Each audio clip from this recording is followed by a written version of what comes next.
What is up, beautiful people? It's been a minute. You know who it is. You know how it is. You know what it is we do and what it is we are here for. It's your boy, Mossamo, a.k.a. Max from Mossamo.com and the Positive Vibes Lifestyle. And all the way live from the Isle of Man is... It's JB from Healthy Funky Free. It's almost live. Patience, almostlive.com. And good to see everyone. Good to listen to everyone.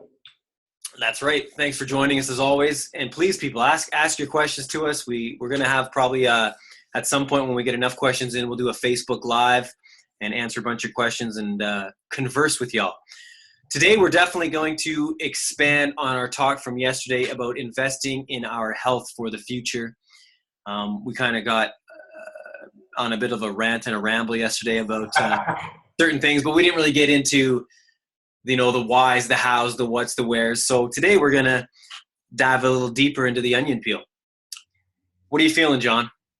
Well, we'll get deeper. We'll cover a subjects, and the first one I'd like to bring up is the notion that it is too expensive to be healthy and to eat healthy.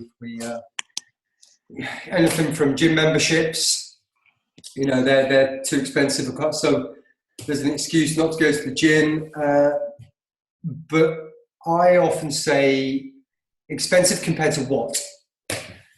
Now I've got a list of iPhone, Samsung, car, you know, the booze every weekend. I'll not go on though. I don't want to turn you all off and send you away to the online shopping, but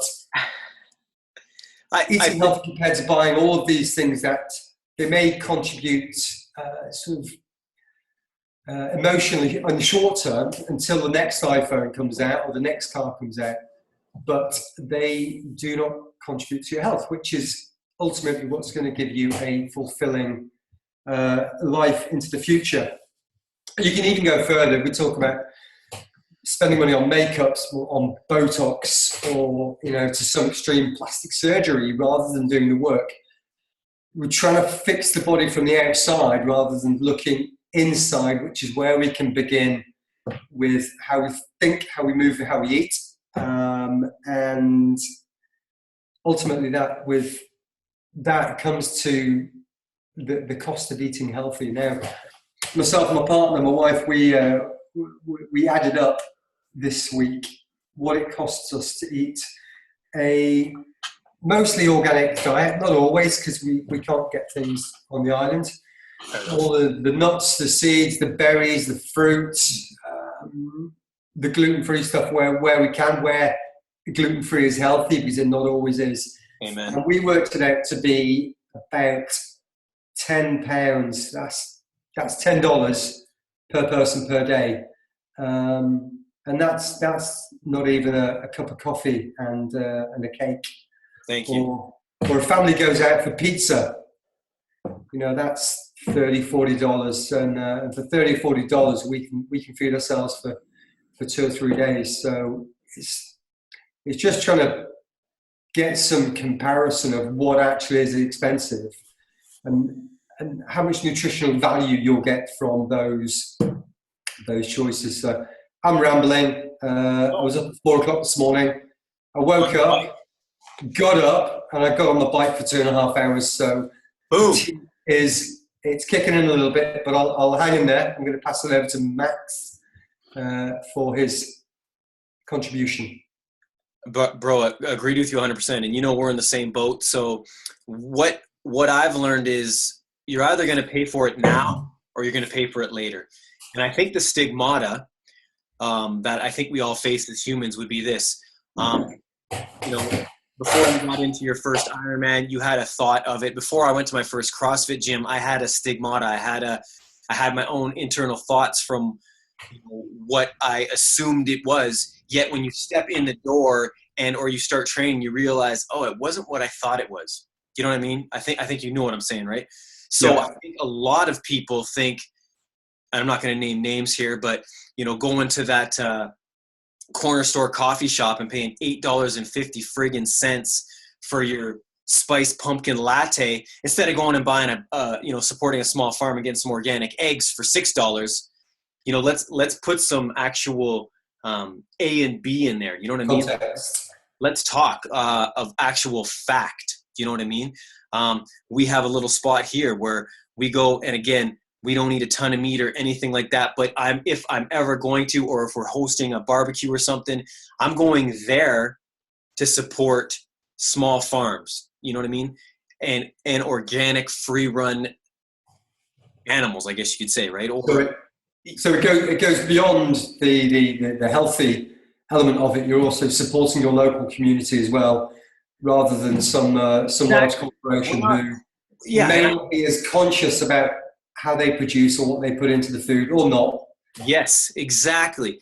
And just having said that, behind it is a whole infrastructure, but what you're putting into your body has less of, and I don't want to get on a political rant about corporations, but if you understand business, you understand how you have to make money, man. Go watch The Founder, the movie on McDonald's, and how they started making milkshakes this week. Yeah. There you go. Look what they did.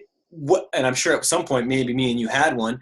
A milkshake is not a milkshake. You know what I mean? Like, so what chemicals are you lacing inside your body? Which then, because you're eating like that, you're going, oh my God, I hit 32 years old today, or whatever it is, or 52 or 60. And you're like, well, I better go see Bob, the plastic surgeon. And I need my lips plumped, and that's $2,000.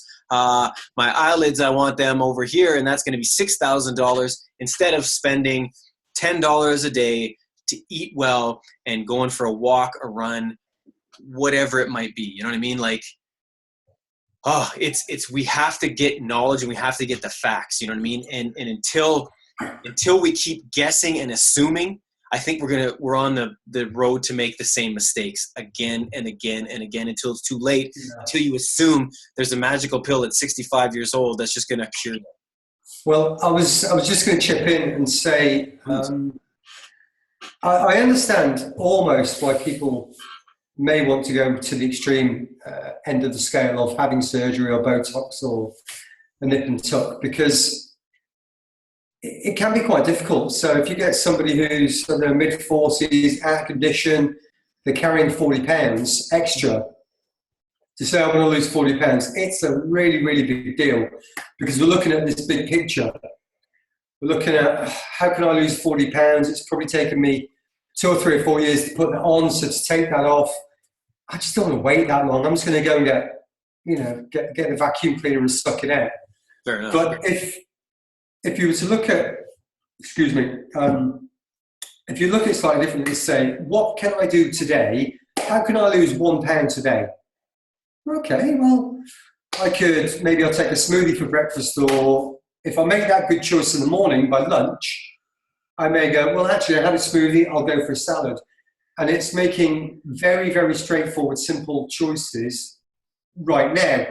And then you wake up the next day and think, well, okay, how can I lose 1 pound today? And you may not lose 1 pound a day every day, True. But because it's in the short term, it's in the front of your mind, you're conscious of it. You're not thinking about losing 40 pounds or 50 pounds. It seems much more manageable, the chunk. It's a percentage gain. So if I eat 1% better today, I can do that. Well, if I take care of my hydration, I'll have one more glass today. 1% better hydration, sleep, nutrition.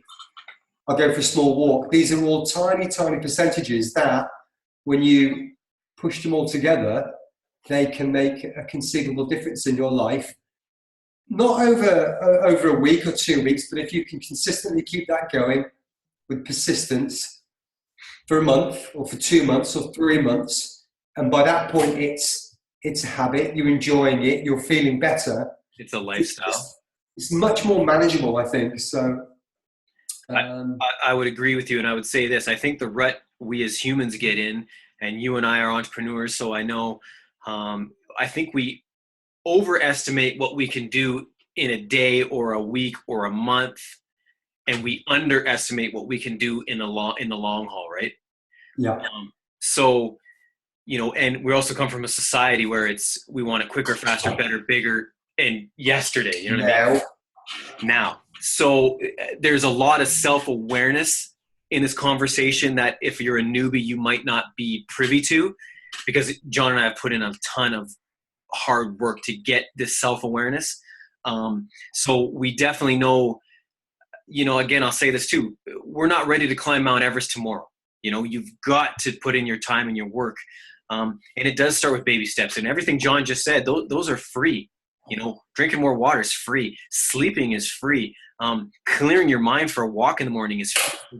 That shit doesn't even cost you anything, right?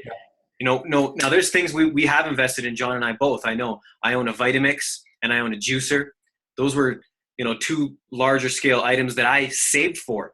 But what I did not do instead is I stopped drinking many, many moons ago. So I was saving tons of money there. I stopped eating out at all the time. I'll say I still go out because I like to support, like I said to you, I like to support local businesses that are doing local and fresh stuff all the time. I still go out and do that, but I do it a lot less.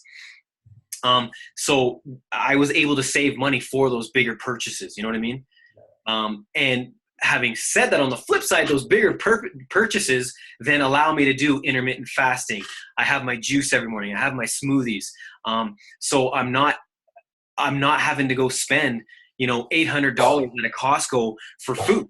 It's just not what we do anymore. I drink these drinks, I drink these smoothies, and I feel so good that I don't even really need to eat till a certain hour of the day. And when I do eat, it's going to be highly dense, nutritious foods. And that might cost me $8.